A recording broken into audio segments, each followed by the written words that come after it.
Hey folks, Olin here. Have you ever wanted to store text data in your game in a way that you could easily refer to it later on, just like you can with numbers?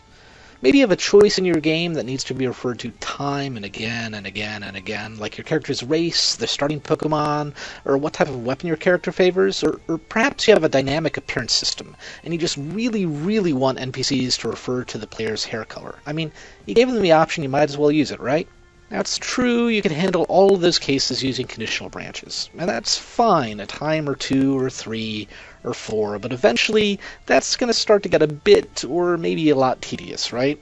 You can simply just not implement the idea, too, which is a path I imagine more than a few head down, and that's a shame since those little details can really bring some life into a project. Now, the easiest solution, however, would be to utilize what's known in computer science as a string.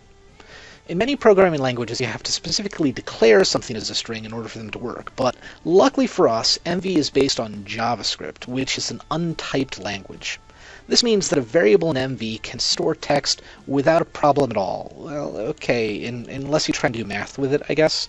But best of all, storing text in a string variable is incredibly simple. All you need to do to set a string variable is when you go to the control variables screen in MV, you click on the script radio button down at the very bottom, and you put whatever text you want into the script box, and you make sure it's surrounded by double quotes. And that's it. That's all you need to do a script variable. It's that simple. There's no plugins, no nothing. Just script button down at the bottom, double quotes. It is important to note that there are a couple special characters that can cause issues in strings. For our purposes, that's going to be the single quote, the double quote, and the backslash. In order to get them to work, you just do something called escape the characters, which is basically you just put a backslash in front of them. So you get a backslash, single quote, backslash, double quote, backslash, backslash. It looks a little bit silly when you're looking at the text, but it works, and really that's it. It's really that simple.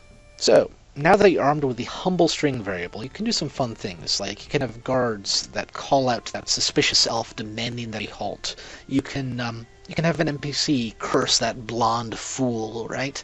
You could, if you wanted, you could implement a dynamic character description. That could be fun, right? Or if you want to go completely crazy, you can take all the things that you've given the character choices on over the course of the game, and you can throw them into a Mad Lib style newspaper.